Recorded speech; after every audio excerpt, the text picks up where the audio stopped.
విధానాలపై సమరశంఖం కార్మిక కర్షక ఐక్యపోరు షురు కేంద్ర ప్రభుత్వ కార్పొరేట్ మద్దతత్వ విధానాలపై నిరసన రాష్ట్ర వ్యాప్తంగా ట్రాక్టర్లు ద్విచక్ర వాహనాల ర్యాలీ నల్ల చట్టాలను రద్దు చేయాలనే డిమాండ్ మద్దతు ధరకు చట్టం చేయాలని నినాదాలు 16న దేశవ్యాప్తంగా బంద్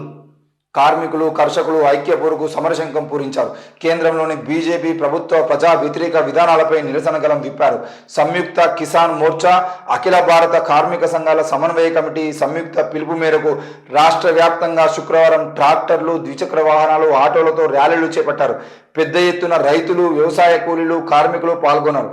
రైతు పండించిన పంటకు గిట్టుబాటు ధర కల్పించాలని డిమాండ్ చేశారు పండిన పంట మొత్తం ప్రభుత్వమే కొనుగోలు చేసి రైతులను ఆదుకోవాలని నేతలు కోరారు మొత్తంగా అయితే రైతు చట్టాలకు నల్ల చట్టాలకు అనరాయాలి రైతు నల్ల చట్టాలకు వ్యతిరేకంగా బీజేపీ తీసుకుంటున్న నిర్ణయాలకు వ్యతిరేకంగా ఈ కార్యక్రమం జరుగుతూ ఉంది మరి మోడీ సర్కార్కు ఇదో హెచ్చరిక దేశవ్యాప్తంగా ఎస్కేఎం కిసాన్ ట్రాక్టర్ పరేడ్ విజయవంతం జరిగింది అని చెప్పేసి వార్త చూస్తాం ఇక్కడ బీజేపీ విధానాలపై సమరశంఖము అని అంటే ఆల్రెడీ బీజేపీ తీసుకొచ్చినటువంటి నల్ల చట్టాలకు వ్యతిరేకంగా రైతులు కొన్ని వందల రోజుల పాటు నిరసన కార్యక్రమం తెలియజేశారు మరి ఆ వందల రోజుల పాటు నిరసన కార్యక్రమం తెలియజేసినప్పుడు దేశవ్యాప్తంగా ఆ వార్త ఎంత వైరల్ అవుతున్నప్పటికీ కూడా ఈ దేశంలో ఉన్నటువంటి మెజారిటీ ప్రజలు చూస్తూ ఉండిపోయారు తప్ప ఆ రైతులకు మద్దతు ప్రకటిస్తూ ఆ రైతుల మీదకి బీజేపీ నాయకుడు కూడా కారేసుకొని పోయి కారుతో గుద్దినప్పటికీ కూడా ఇక్కడ చలనం లేకుండా పోయింది ఈరోజు రైతులకు సంబంధించిన విషయంలో ముఖ్యంగా తెలంగాణ రాష్ట్రాన్ని చూసుకుంటే తెలంగాణ రాష్ట్రంలో నిత్యం పొద్దున లేస్తే సాయంత్రం వరకు ఇటు కాంగ్రెస్ కానీ అటు బీఆర్ఎస్ మధ్యలో కానీ గొడవ జరిగేది ఏంటి అని అంటే రైతు బంధు తీసేసిండు రైతు బంధు పడతలేదు అని చెప్పేసి మాట్లాడుతూ ఉన్నారు రైతు బంధు కాదయ్యా మొత్తానికి రైతులకు సంబంధించినటువంటి చట్టాలే కావాలని చెప్పేసి వాళ్ళు మాట్లాడుతూ ఉన్నారు కేంద్రంలో ఈరోజు ఇక్కడ ఇంతగానం మాట్లాడేటువంటి కేటీఆర్ రైతు బంధు కాంగ్రెస్ ప్రభుత్వం వచ్చిన తర్వాత రైతు బంధు తీసేసిరు రైతు బంధు ఏట్లేదు అని చెప్పేసి మాట్లాడుతారు కదా రేపు పొద్దుగాల వీళ్ళతోని జత కలిసి ఇప్పుడు కార్మిక సంఘాలు ఏవైతే ఉన్నాయో వాళ్ళని ధర్నాలు ఇస్తున్నాయి కాబట్టి వీళ్ళతో జత కలిసి ఢిల్లీలో నిరసన కార్యక్రమంలో పాల్గొనండి దేశవ్యాప్తంగా రైతు బంధు అమలు చేయాలని చెప్పేసి దాంతోపాటు వాళ్ళు కోరుకుంటున్నటువంటి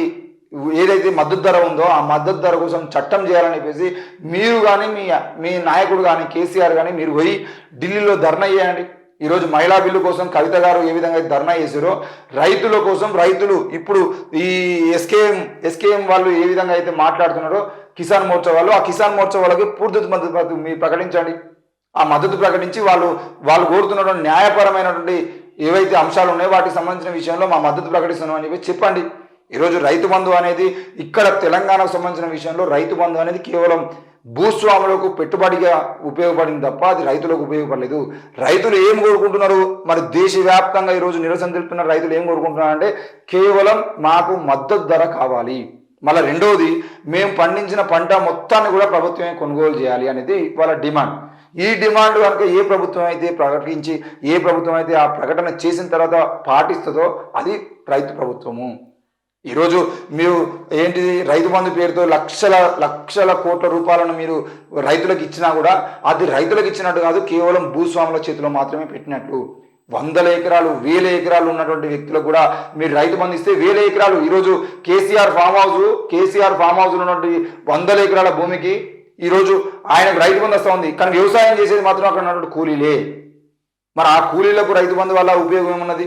ఆ మొత్తానికైతే రాష్ట్రంగా వ్యాప్తంగా ఎక్కడ చూసినా కూడా వాళ్ళు కావాల్సిన మద్దతు ధర కాబట్టి ఏ ప్రభుత్వం అయితే మద్దతు ధర ఇస్తుందో ఆ ప్రభుత్వము రైతు ప్రభుత్వం అవుతుంది అంతేకాకుండా మేము ఇది ఇస్తున్నాం మేము అది ఇస్తున్నాం అంటే రైతు భరోసా అని రైతు బీమా అని చెప్పేసి ఇవన్నీ కావు రైతులకు కావాల్సిన మద్దతు ధర